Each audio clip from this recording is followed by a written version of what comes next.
Hello, everybody. Welcome back. I will talk a little bit today about how games make meaning, just so we can establish a common vocabulary and we become more clear about terms that are relevant in this discussion, like abstraction in games, fiction in games, and how games as a conceptual and expressive medium communicate ideas and messages to their player on different levels, and also the psychological components of how we make sense of this and what is more important to the player when making meaning by playing a game, the rules or the fiction or both together. So thus far, we explored some tools that help us trace the human experience, like the morning pages, the 3 pages of longhand written right after waking, the artist date, the 2 hours play date that you do on your own to fill your creative well, and then the conversation with the inner game designer to probe the experiences that come up for you a little bit more deeply and try to analyze and understand them in their nuances and really critically. And also finding the theme in different other artistic, expressive media. So with this understanding of the experience, we are making good progress, but the experience is not the game yet. So there is still a lot of work to be done for us as designers to translate the experience that we have explored with the different tools into the design of a game. Also, you need some kind of a medium. A game is a medium. No, not that kind of medium. Probably something like this, or cards, or even the physical space. When we look at the definition of medium from communication studies, then in its most basic form, it is something that is in the middle between sender and receiver. If I have an experience, I cannot convert that immediately into your brain or your heart or wherever you experience, probably a mix of all of those. I need something in the middle. So immediate is only your first-hand lived experience. The player is never going to get that from you. We can experience playing a game immediately, but not the experience that is modeled in the game. To deliberately, intentionally, and effectively turn deep ideas into deep games, we need to understand games as expressive and conceptual media. So let's start with a definition of what are games. There are tons of definitions. I don't really care too much about them, because the moment you define game as medium, you also sort of limit where they can evolve, how they can grow as a medium, because you set in stone what they're supposed to be. And everything that is sort of on the outset of that becomes oh, this is not a game. And that's a very, very limiting argument. So I want to be careful. I want you to be mindful about the dangers of definitions, but they're a helpful crutch to start having a discussion of what we're dealing with. From all of the definitions that are out there that all emphasize different aspects of what we commonly refer to as game, I like the one, or I find the one by Salen and Zimmerman from Rules of Play quite useful. And they say, a game is a system in which players engage in an artificial conflict defined by rules that results in a quantifiable outcome. You can see that the key terms in here are in bold. Let's talk about them just really briefly. And I'm sure you have heard game definitions before, and you're probably well aware of them. But let's unpack it a little bit for the purpose of the following argument. Games are systems, and we will talk more about this today. It's particularly relevant in the correspondence between system and simulation. So all games, to some extent, are systems. They are elements that are related and they are governed by a rule set. If I do this, then that happens. How I act upon the world impacts something in that world. Not all systems are expressive. Not all systems have meaning beyond the confines of the game. So while all games are systems to some extent, they are not all simulations. We will get to that point. They're not all about something. When it says here, players engage in an artificial conflict, this means the conflict has been designed for the player. It's not something in real life that already exists as a pressing issue. It's a conflict upon which not much depends. So this goes back to the whole Huizinga and Calois definition of what is play and what is a game, that it is a voluntary engagement, that nothing is at stake, that you can enter this magic circle. Now, I think this is really debatable. I think the magic circle, and I'm not the only one who thinks that, there has been a lot of scholarship since Huizinga and Calois that looked very critically at the magic circle and said it's the boundaries are quite permeable, and yes, there's a lot of stuff that leaks out. We know this particularly from live action role-playing games where there's the concept of bleed. So you have an experience in the game and it bleeds into real life, or you're bringing aspects of your character, your personality from real life into enacting a character in the game, so there's also bleed in. So how artificial this conflict really is depends on a lot of circumstances.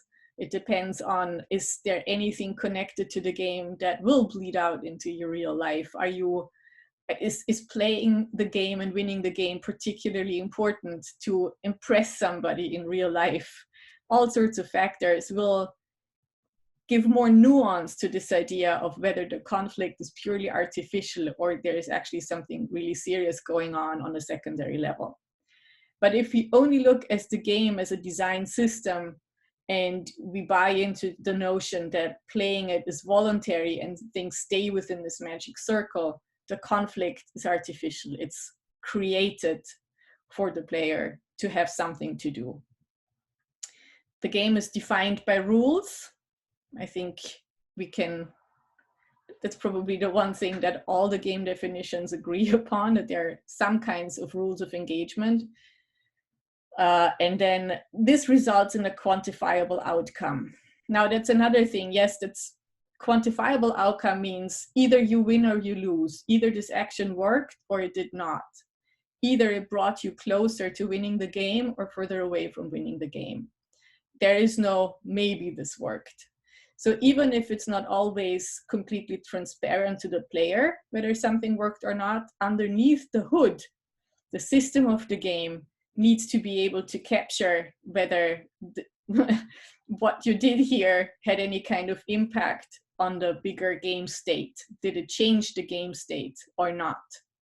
This means quantifiable. It's not a matter of interpretation. Maybe on the player side, it's a matter of interpretation if your interface design is wonky, or if you're deliberately withholding information from the player for the sake of the experience you're trying to create. But underneath the hood, there cannot be uncertainty about what kind of outcome acting upon the game world in a specific way has. It's either this or that.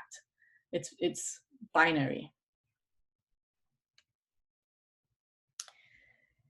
Now, the notion of deep games rests on the assumption that games can be about something. They can have themes and topics and communicate ideas and make statements and provide insights into matters beyond the game itself. So every game, according to this idea of meaningful play that is also discussed by Zimmerman and Salen in their book Rules of Play, every game should be meaningful by design, which means that the action you take in the game should have a purpose in the context of the game. This purpose should be discernible and it should be connected to the goal of the game. That's meaningful play in this really basic and game immanent sense within the game. But that doesn't make the game meaningful outside of its system, outside of the game as a structural, formal thing.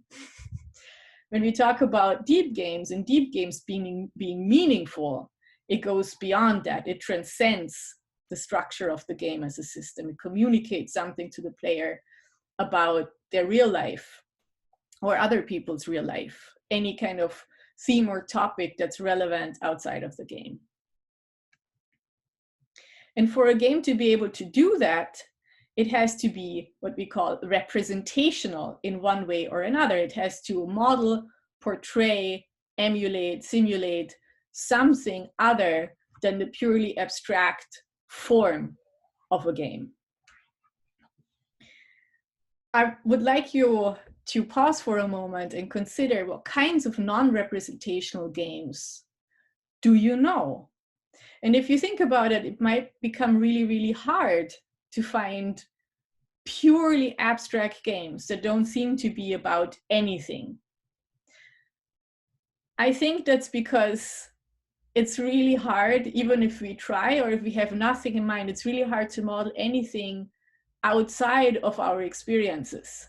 So wherever the inspiration for a game comes from, and if there is no intent whatsoever to model anything in particular, experiential structures or gestalts, how we make sense of our experiences, they leak into the design work. And so many games that don't have an obvious fictional component, or they have no story whatsoever, or they use purely abstract shapes, the playing of them can still be very evocative of other kinds of experiences that are familiar from outside of the game.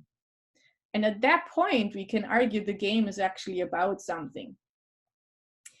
Now, the distinction I would like to make is there's a big difference between a player understanding a game metaphorically in that sense, a player having these associations, doing the interpretative work of making sense of the game, and a designer deliberately modeling this. In both cases, you could argue the moment somebody sees meaning in it, the game is about something, even if it's just for the person who sees the meaning. For the purposes of teaching about making deep games, I would say the game is about something when the intent is for it to be about something.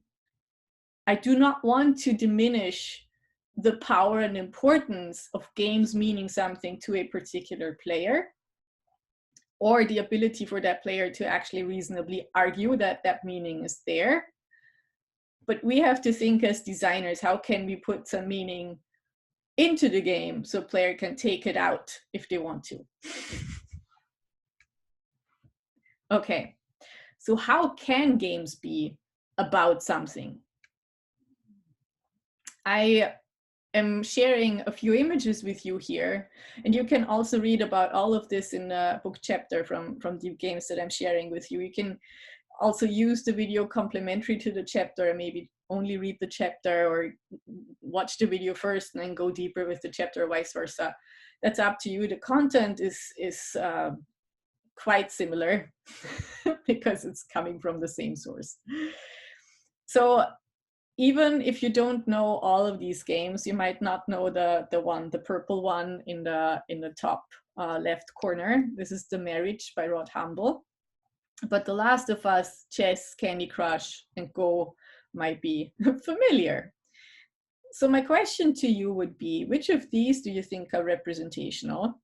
Which would you say are non-representational? And how do the representational games represent? And I gave away that the purple square thingy is called The Marriage. So you can make an educated guess that it's intended to be about a marriage.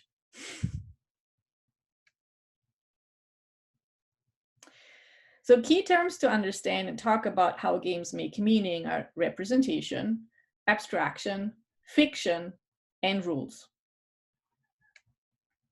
Fiction. That means the game has an obvious surface of something that we can recognize as representing something. So it's representation on the audiovisual level of the game. So game objects can depict aspects of real or imagined worlds. The Last of Us definitely has a strong fictional component. This is the most obvious level of representations. When we look at a game or a cover or a screenshot, we can see, yes, there is a layer of fiction to this game if there is anything on there that we recognize as representing something. We don't have to play the game to see that something is represented here that points outside of the context of the game. Fiction, however, is not storytelling. So Jesper Juhl makes this argument in his book Half Real, that a painting can be a fiction, but it's not a story. We can create a story or read into it, but it's not a series of events that's causally connected. Fiction is just a depiction, a representation of something in a game. Then we talk about a fictional layer.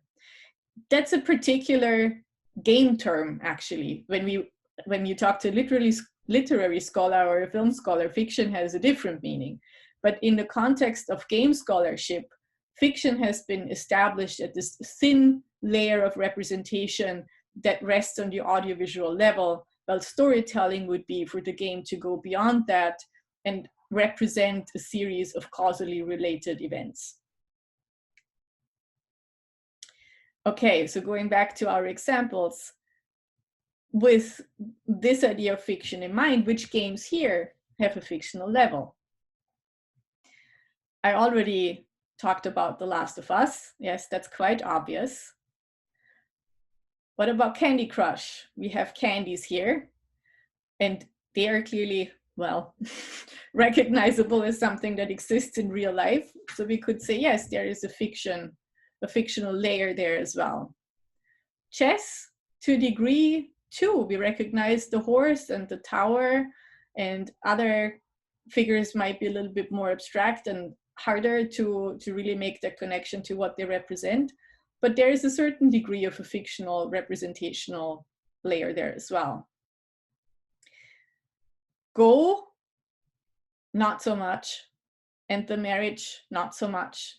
These are abstract shapes. They are what they are. They don't really point to anything beyond it very much. The marriage, arguably, is color-coded to pink and blue and all of the biases and stereotypes that come with that. So yeah. Now, on this fictional level, Go and the marriage are abstract games. Jason Beggy wrote in 2013, abstract games are those in which the game objects are not signs in the game's fiction, or if they are, they operate primarily in the symbolic mode. Symbolic mode here means there is an arbitrary connection between the image and what it represents.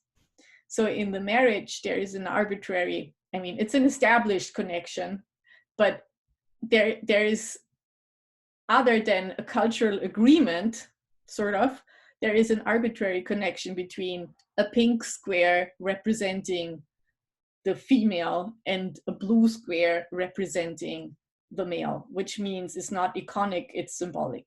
And I will get to the semiotics behind this in a second as well. Now, the interesting question for us, though, is, are neither Go nor the marriage representational?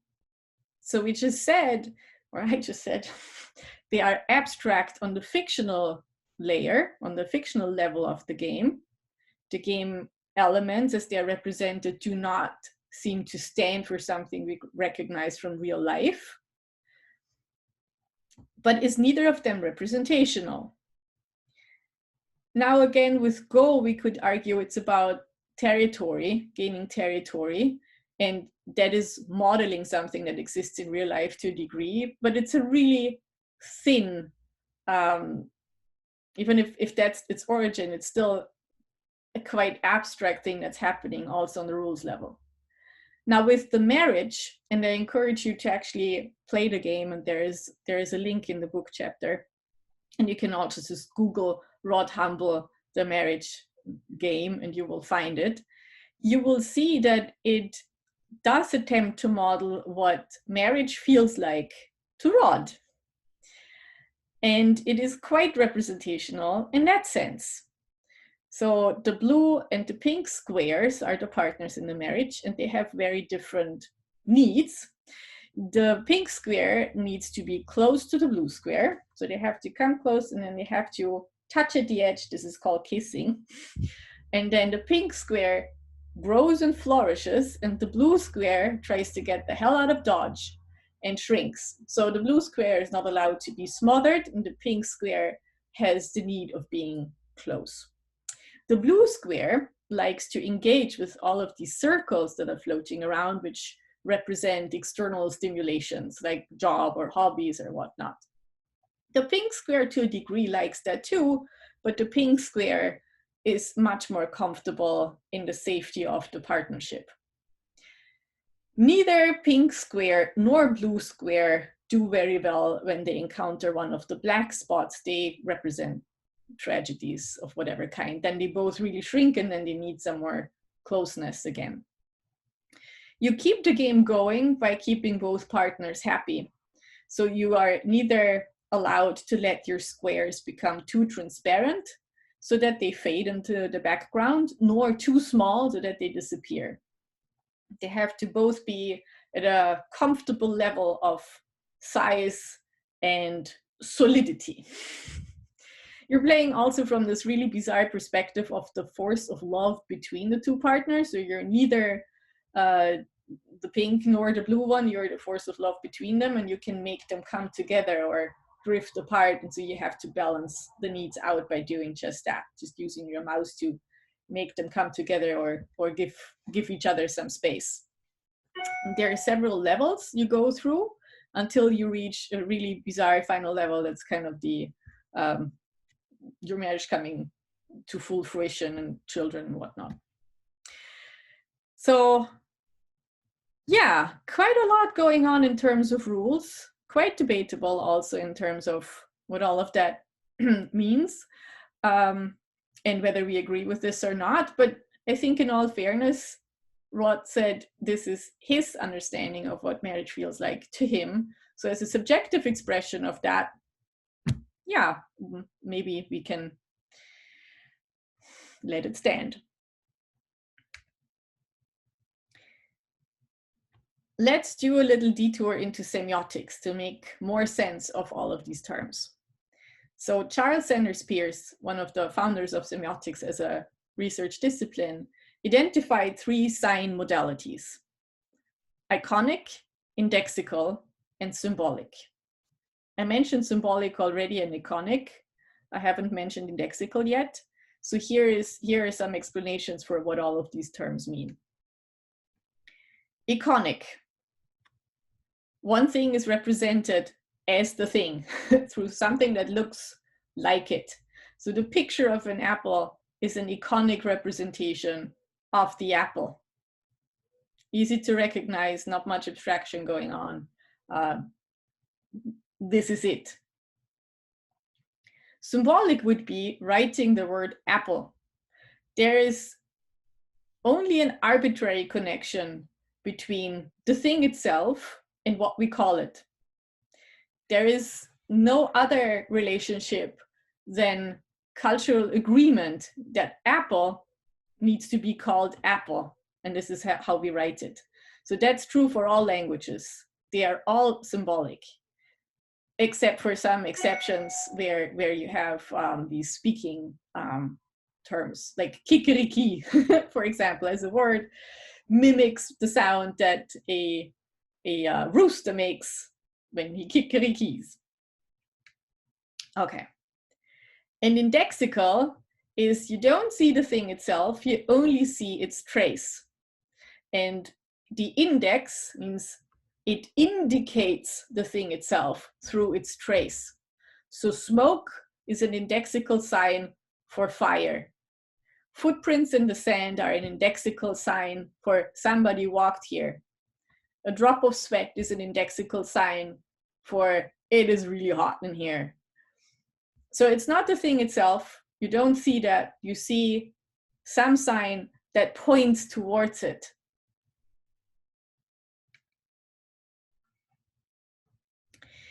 Jason Beggy, again, from his research, he writes, game objects can operate as signs that signify through both the game fiction and the rules.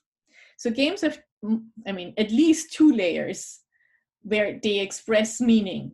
One layer is what they look like on the surface, how the game objects are represented, how the art looks. And is it something we recognize? Then we would say this is a game fiction, something we recognize from outside the game as something that has meaning outside of the game. So that would be representation on the game fiction. But as is the case with the marriage, games also signify through the rules. So looking at the sign modalities of Go and the marriage's game objects,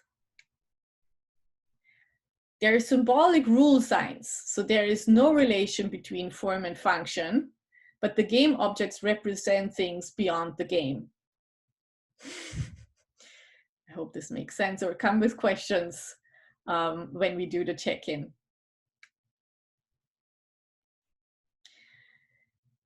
So here in the marriage, the game objects represent things beyond the game. The pink one, the pink square, is a female. It's not just an abstract shape in the game. And the blue square is the man.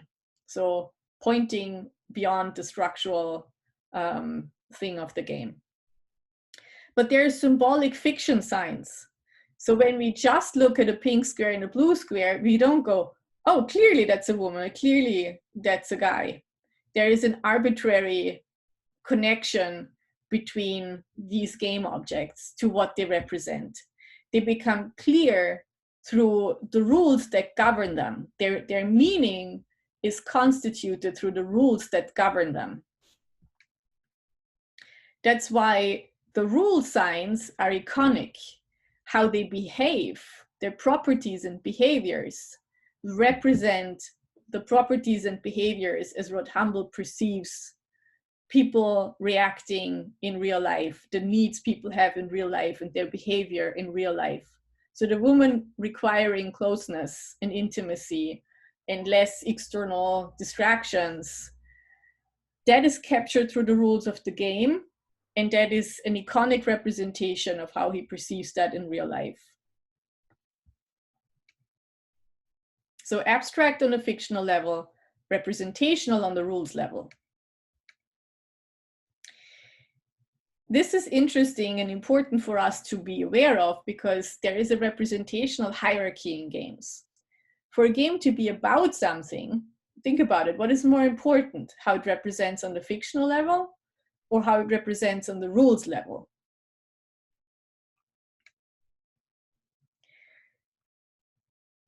Candy Crush is representational on the fictional level. We have candies and we can recognize them. And we can make this inference to real life, but is the game really about something? We just put these candies together and they disappear. There is not really that much of a message there. So while we recognize what we're dealing with, it's merely eye candy, but the representation level on the rules level in the marriage, whether we agree with them or not, there are clear statements and messages here. This is expressive in the sense of saying something beyond the game.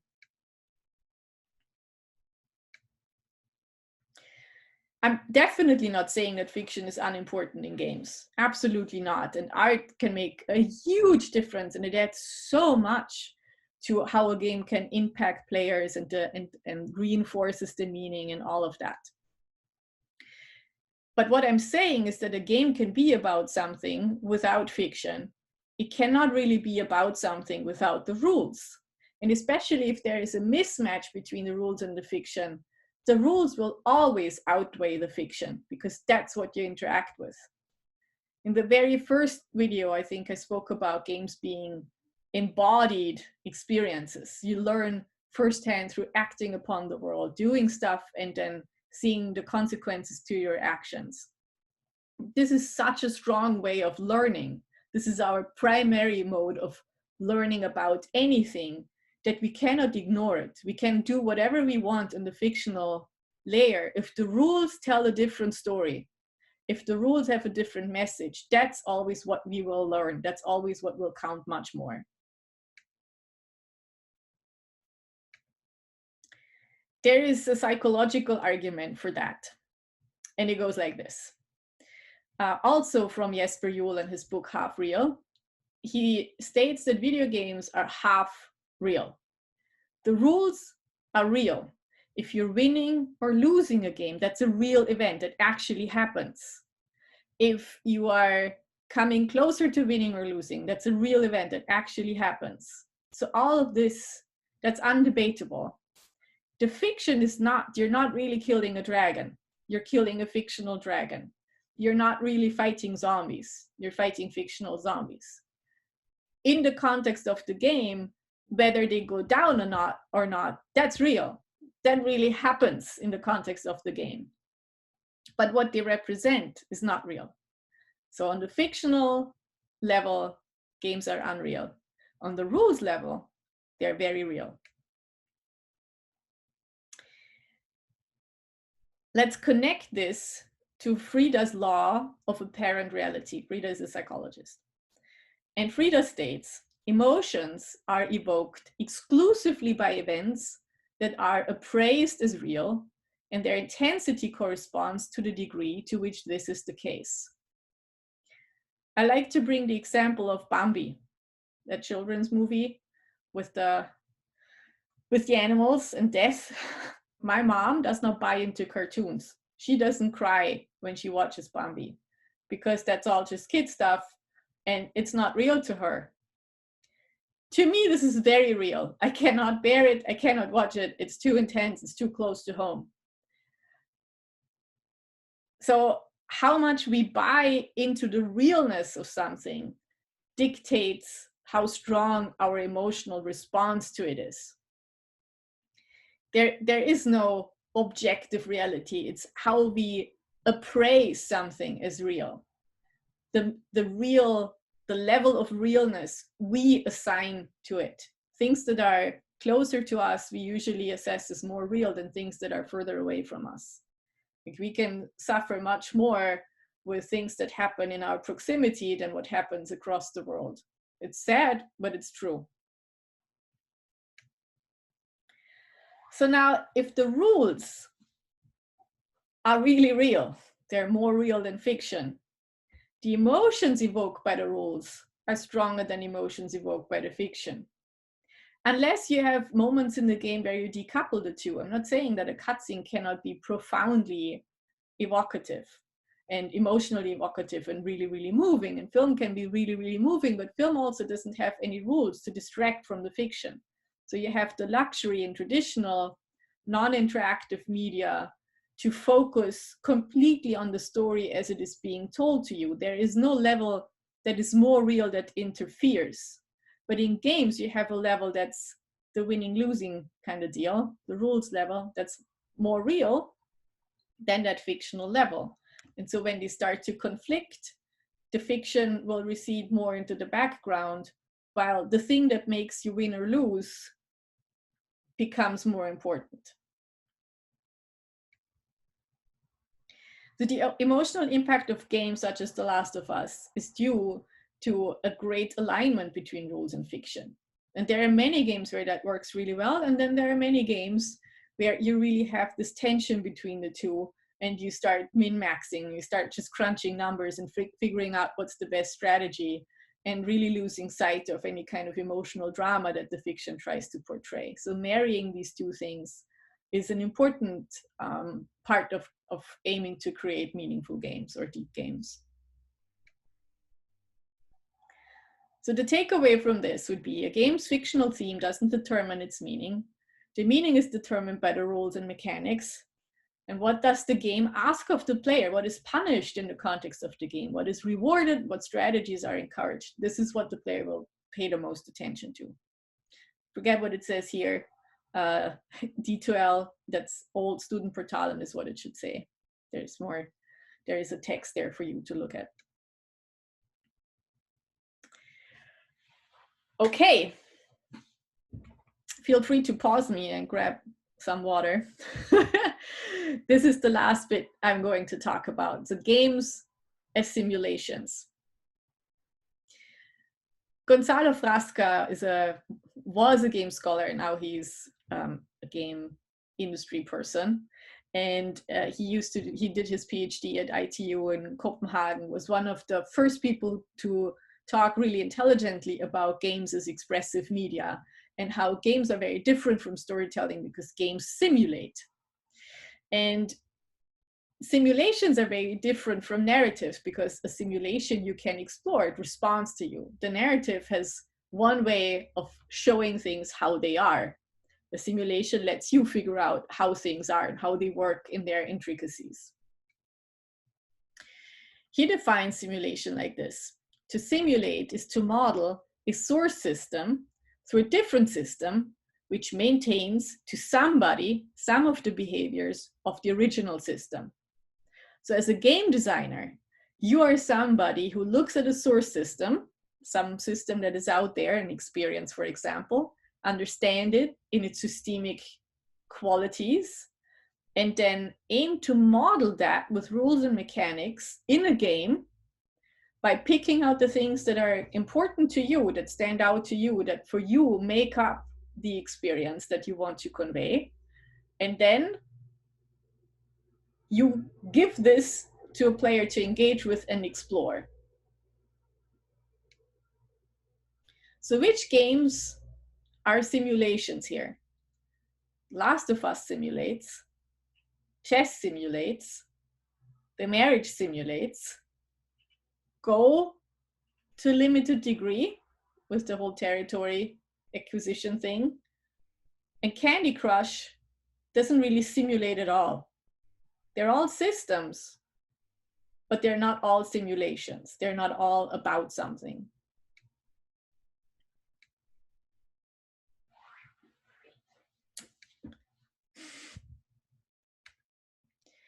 Some non-simulation games can, however, be perceived as simulations by players due to a process that I'd like to call metaphorical projection. So Tetris, for example, is a really famous example because Janet Murray, who is one very well-known game scholar from Georgia Tech, she wrote in her book, Hamlet on the Holodeck, that Tetris is a modern rain dance.